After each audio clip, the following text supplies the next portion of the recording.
frère Sadio Mané, frère du Sénégal, frère de l'Afrique debout. Aujourd'hui, je ne te parle pas comme on parle à un footballeur. Je te parle comme on parle à un symbole.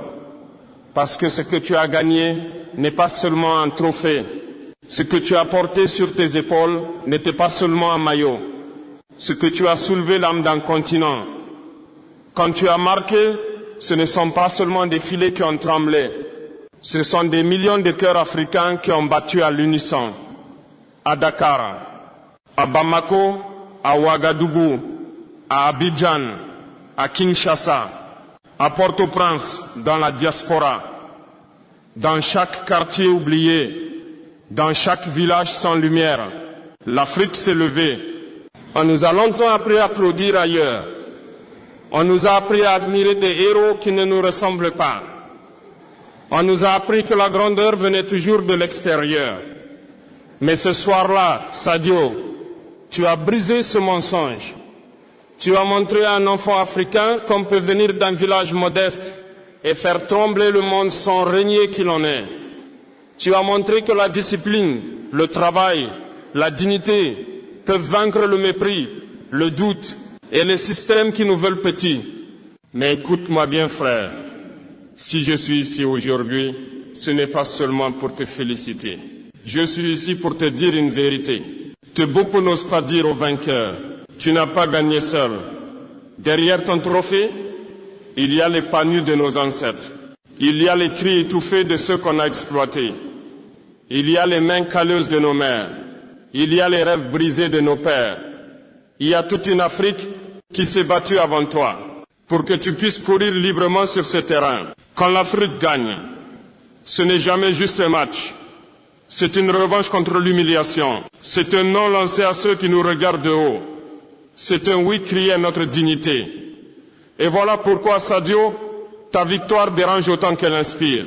Parce qu'un Africain qui gagne sans demander la permission, c'est un Africain dangereux pour l'ordre injuste. Mais laisse-moi te dire aussi ceci, avec respect, avec fraternité et avec franchise. La victoire ouvre une porte, mais elle impose aussi une responsabilité. Quand tu gagnes seul, tu es une star. Quand tu gagnes pour un peuple, tu deviens un repère. Et aujourd'hui, que tu le veuilles ou non, tu es devenu un repère. Les enfants te regardent, les jeunes t'imitent, les dirigeants t'observent, les médias t'utilisent. Et l'histoire t'attend. Sadio Mané, tu viens d'un continent où trop de talents brillent pendant que le peuple souffre. Alors la question n'est pas, as-tu mérité ce trophée? Tu l'as mérité. La vraie question est, que ferons-nous de cette victoire? Allons-nous l'oublier demain ou allons-nous la transformer en conscience, en fierté durable, en réveil collectif? Moi, je crois à une chose, le sport peut réveiller ce que la politique a endormi. Un match peut unir ce que les frontières ont divisé. Un but peut rappeler que nous sommes un seul peuple.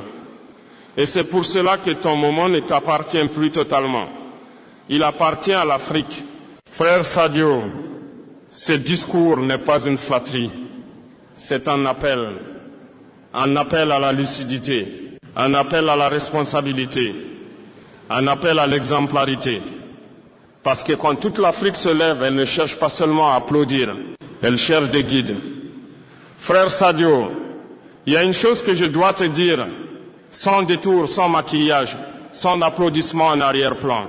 L'Afrique ne perd pas seulement ses ressources, elle perd aussi ses héros.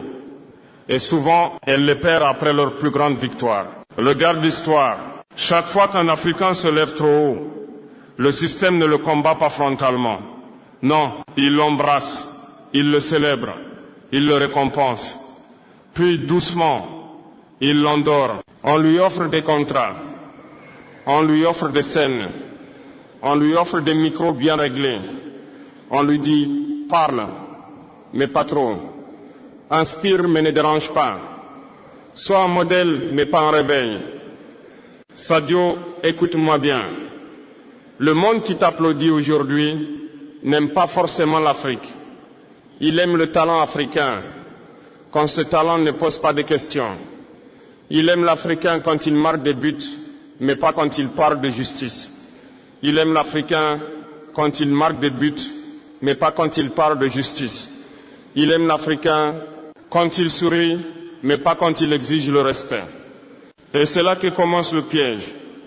On transforme le héros en produit, le symbole en marque, la voix en silence élégant. On t'invite partout, mais on évite les sujets qui dérangent. On te demande de représenter l'Afrique, mais sans parler de pauvreté organisée, d'exploitation déguisée, des talents pillés. Frère Sadio, je ne suis pas ici pour te soupçonner. Je suis ici pour te prévenir. Parce que trop de frères avant toi ont cru que la reconnaissance mondiale était une victoire finale. Mais ce n'était que le début d'une autre bataille. L'Afrique a applaudi des chanteurs devenus muets, des sportifs devenus prudents, des intellectuels devenus confortables. Ils n'ont pas été achetés avec de l'argent seulement. Ils ont été achetés avec le silence. Et pourtant, quand l'enfant africain te regarde, il ne voit pas un contrat. Il voit un possible. Quand le jeune des quartiers oubliés te regarde, il ne voit pas une marque, il voit un chemin.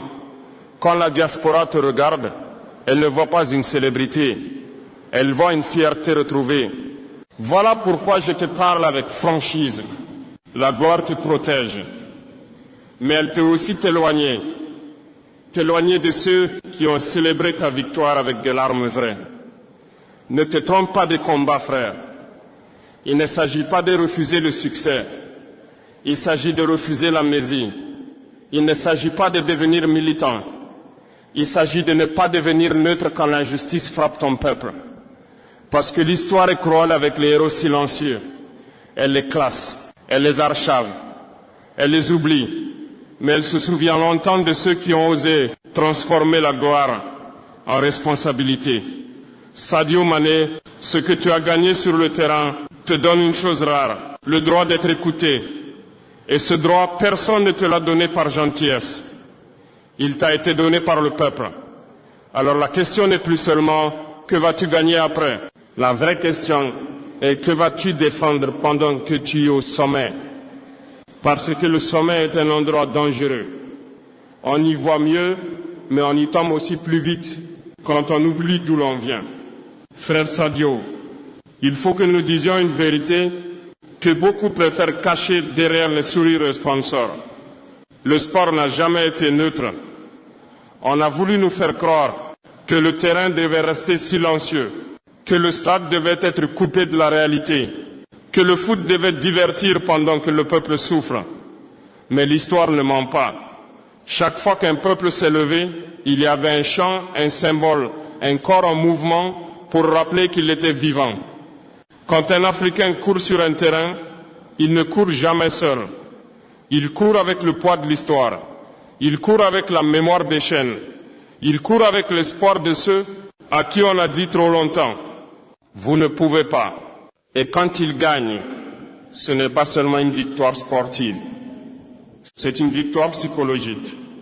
Frère Sadio, ce que tu as fait à la CAN 2025, ce n'est pas seulement battre des adversaires. C'est battre un vieux poison qui a trop longtemps circulé dans nos esprits, le poison de l'infériorité. Pendant des années, on a dit à l'Africain, tu es fort physiquement, mais pas discipliné. Tu es talentueux, mais pas constant. Tu es passionné, mais pas sérieux. Et toi, par le travail, par l'humilité, par la régularité, tu as détruit ces mensonges sans discours. Mais laisse-moi être clair, le silence aussi est un message. Quand un Africain gagne et refuse de regarder son peuple, son silence devient une trahison douce, pas une trahison violente. Non, une trahison confortable. Et c'est la plus dangereuse. Je ne te demande pas de faire de la politique. Je te demande de faire de la vérité. Parce que le sport peut ouvrir ce que les discours officiels ferment. Un but peut faire tomber des frontières mentales que 1000 conférences n'ont jamais déplacées. Regarde nos peuples, ils ne demandent pas des miracles, ils demandent des repères. Des visages qui leur disent « Tu n'es pas fou de quoi ?» Quand tu lèves un trophée, tu élèves le regard des millions de jeunes. Mais quand tu parles avec justesse, tu élèves leur conscience. Et une conscience éveillée est plus dangereuse qu'une armée sans vision. Sadio Mané, les colonisations les plus efficaces ne sont plus militaires, elles sont mentales. Elles nous laissent jouer, mais pas décider. Elles nous laissent briller, mais pas diriger. Elles nous laissent applaudir, mais pas transformer. Et c'est pour cela que ton image compte. Un sportif africain conscient est une anomalie dans ce système, parce qu'il parle à la jeunesse sans filtre, sans parti, sans traducteur. Et cette jeunesse, elle écoute. Tu n'es pas obligé de crier. Tu n'es pas obligé d'attaquer. Mais tu es obligé de ne pas mentir. Ne pas mentir en disant que tout va bien. Ne pas mentir en souriant pendant que la dignité manque. Le sport africain a déjà fait plus que certaines institutions. Il a uni des peuples. Il a suspendu des haines. Il a réveillé une fierté collective. Mais aujourd'hui, il doit faire encore plus. Il doit refuser d'être seulement un spectacle. Parce que l'Afrique n'a pas besoin de plus de divertissement. Elle a besoin de confiance en elle-même. Et chaque victoire consciente est une pierre posée dans la reconstruction de cette confiance. Frère Sadio, tu es au sommet. Mais le sommet n'est pas une fin. C'est un point de diffusion. De là-haut, ta voix porte plus loin que tu ne l'imagines. La question n'est donc pas « Es-tu prêt ?» La vraie question est « Es-tu conscient de ce que tu représentes ?» Frère Sadio, maintenant je dois élargir la parole. Parce que ce discours ne s'adresse pas seulement à toi. Il s'adresse à ceux qui applaudissent quand on gagne, mais qui disparaissent quand le peuple souffre. À chaque victoire africaine, ils sont là. Ils sourient. Ils posent pour les photos. Ils parlent de fierté nationale. Ils brandissent le drapeau. Mais quand les stades se vident, quand les caméras s'éteignent, où sont-ils? Soyons honnêtes. Trop d'élites africaines aiment les symboles, mais fuient les responsabilités. Elles aiment dire « Regardez nos champions », mais elles n'aiment pas dire « Regardez nos écoles en ruine, regardez nos hôpitaux abandonnés, regardez notre jeunesse sans avenir ». Sadio, ta victoire les arrange, parce qu'elle leur permet de dire « Vous voyez, l'Afrique avance ». Mais une victoire sportive ne peut pas cacher éternellement l'injustice politique, l'échec économique, la dépendance organisée. Un trophée ne remplit pas une assiette. Un trophée ne soigne pas un malade. Un trophée ne donne pas un avenir à la jeunesse. Et pourtant, il voudrait que le peuple se contente de ça. Un moment de joie, puis le silence. Un cri dans le stade, puis la résignation. Mais le peuple n'est pas dupe. Il sait faire la différence entre la célébration sincère et l'exploitation émotionnelle. Il sait quand on l'utilise. Frère Sadio, je te parle aujourd'hui parce que ta voix traverse les barrières que la politique n'arrive plus à franchir. Quand un politicien parle, on doute. Quand un champion parle, on écoute. Et c'est pour cela que certains préfèrent que tu restes dans le football et que tu n'ailles pas plus loin. Ils ne veulent pas que tu demandes pourquoi tant de talents africains partent-ils? Pourquoi nos championnats sont-ils pauvres? Pourquoi nos jeunes rêvent-ils d'exil? Ces questions dérangent. Elles révèlent des complicités, des lâchetés, des renoncements. L'Afrique n'a pas besoin de dirigeants qui se cachent derrière les exploits des autres. Elle a besoin de dirigeants qui transforment l'émotion en politique concrète. Et je le dis ici clairement, utiliser la victoire d'un fils du peuple sans changer la vie du peuple est une forme de trahison. Une trahison propre, une trahison souriante, une trahison applaudie. Sadio Mané, ta victoire est un miroir qui montre ce que l'Afrique peut faire quand le talent rencontre la discipline, mais aussi un miroir qui révèle ce que certains refusent de faire malgré le pouvoir qu'ils détiennent. Le peuple n'a pas besoin de plus de discours vides. Il a besoin de cohérence, de courage, de vérité. Et parfois, la vérité vient là où on n'attend pas. Du sport, de la culture, de la rue. Ne laisse personne utiliser ton nom pour justifier l'inaction. Ne laisse personne dire « tout va bien » pendant que tout va mal. Parce que l'histoire est sévère avec ceux qui ont profité de la lumière sans éclairer le chemin. Ce discours n'est pas une attaque, c'est un réveil. Un réveil pour ceux qui gouvernent, un réveil pour ceux qui décident, un réveil pour ceux qui profitent. Car l'Afrique ne se contentera plus de symboles, elle veut des résultats. Frère Sadio, arrivé à ce point, il faut parler vrai. Pas pour flatter, pas pour plaire, mais pour éclairer. Chaque grand vainqueur arrive un jour à ce carrefour. D'un côté, la légende confortable, l'argent, la paix médiatique, les hommages permanents, les photos, les décorations, les titres. Une vie sans vague, une vie sans ennemis visibles, une vie où l'on applaudit ton passé pendant qu'on te demande de ne pas parler du présent. De l'autre côté, l'héritage courageux, celui qui ne garantit pas le confort, celui qui attire le respect, mais aussi la pression, les critiques, les tentatives de récupération, parfois même l'isolement. Ce chemin n'offre pas la tranquillité, il offre la cohérence. Je ne suis pas ici pour te dire quel chemin choisir. Personne n'a le droit d'imposer un sacrifice à un autre. Mais j'ai le devoir de te dire ce que chaque chemin produit. La légende confortable te donnera une place dans le musée. Des trophées sous verre, des documentaires polis, des discours officiels, mais elle laissera une question ouverte. Et quand il pouvait parler, qu'a-t-il choisi de faire?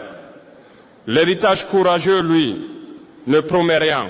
Il promet seulement une chose, le respect silencieux des peuples et la reconnaissance tardive de l'histoire. Parce que l'histoire ne se presse pas. Elle observe, elle attend, puis elle tranche.